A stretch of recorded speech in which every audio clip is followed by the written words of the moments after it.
So a few days ago, Drew Rosenhaus spoke out on the Pat McAfee show, talking about Darren Waller and how there were negotiations between the Raiders and the Green Bay Packers, as well as the Raiders and the Miami Dolphins in terms of Darren Waller. Darren Waller, this offseason, of course, ends up joining the New York Giants, and I think that's a great move for all sides. I think it's a good move for the Raiders to move off of him because he did have that explosive season, but we have seen him miss quite a few games now. Officially, he missed 8 games. However, he did go out in week 5, only playing 13% of the snaps, didn't have a single target. So effectively, from week 5 to week 13, he didn't play a single game. Week 5, week 13, 0 games played. He came back 48 yards, 58 yards, 72, 35. Finished the season with 388 yards. Not a great season. I don't have to tell you that wasn't a great season. But we do know how valuable an asset Darren Waller can be wherever he goes. And now he goes to the New York Giants, who have cut ties with Kenny Golladay. That experiment gloriously failed. And as things stand, he is the #1 receiver for the New York Giants.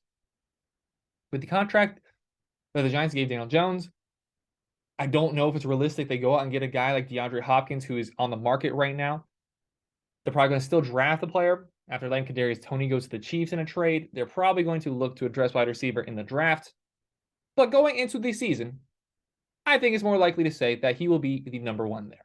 He needed an out, and the Giants have presented him with that out. Speaking of tight ends who needed an out, we had one of our own. We had Mike Gesicki.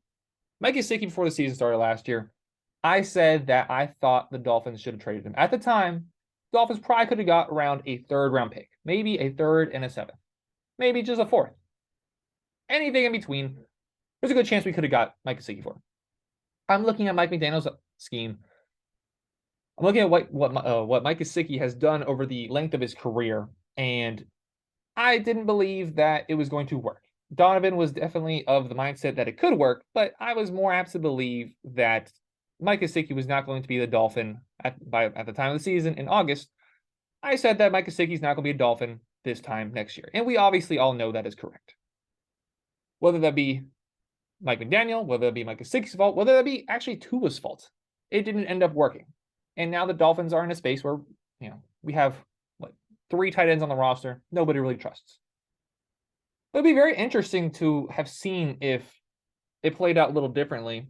Now, one thing we do not know is when these negotiations happened. Drew Rosenhaus just simply put it on the Pat McAfee show that the Dolphins were attempting to get Darren Waller. Was this pre-Tyreek Hill? Was this post-Tyreek Hill? Was this during the draft? When did this happen? And I'm very curious. Maybe by the time I am done with this recording, it'll come out. Maybe it'll be after Tyreek Hill. Maybe we could have had Tyreek Hill, Jalen Waddle, Mike Gesicki. Maybe he goes back in a trade. Maybe he doesn't.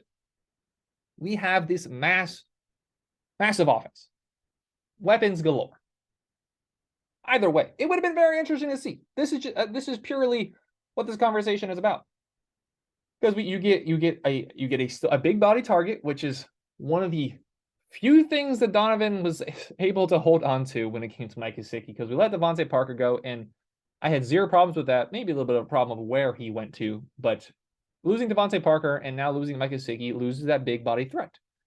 That is certainly a valid argument. Now, it's not a valid argument to say that losing that is worse than giving him $10 million plus him as in Gesicki. I'd rather lose Gesicki and not have to pay him $10, $12, $15 million that it kind of felt like he was asking for. But with Darren Waller, while last season was certainly not his best, and that is certainly the case. It is certainly the case that Darren Waller did not have his best season. He is still an electric tight end that can seriously perform in this league.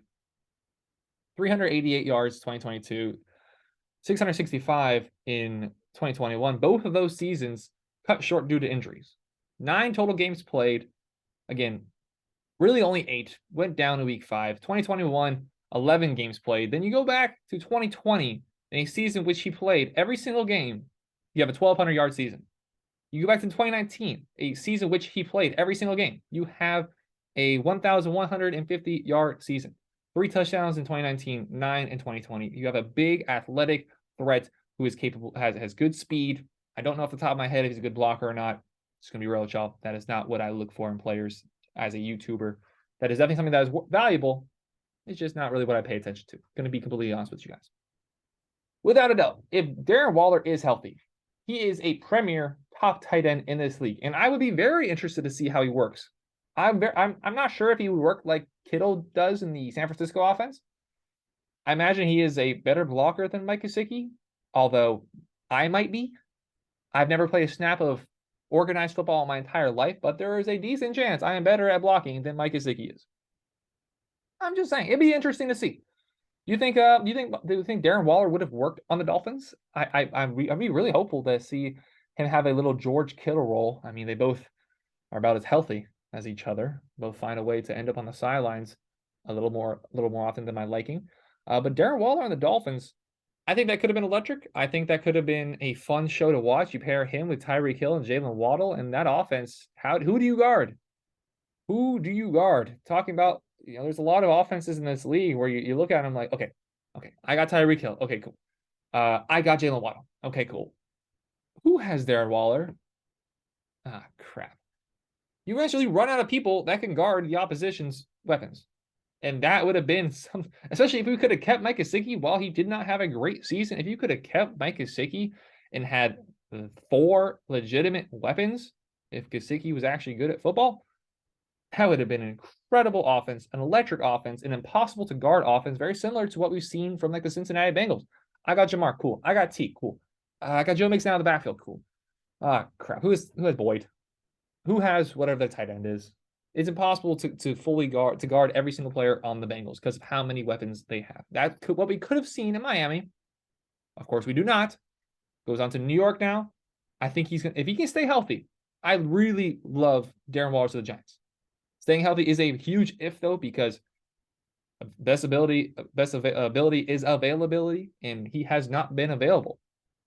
But if he is, the Giants got a great player, and the Dolphins looks like they missed out on one.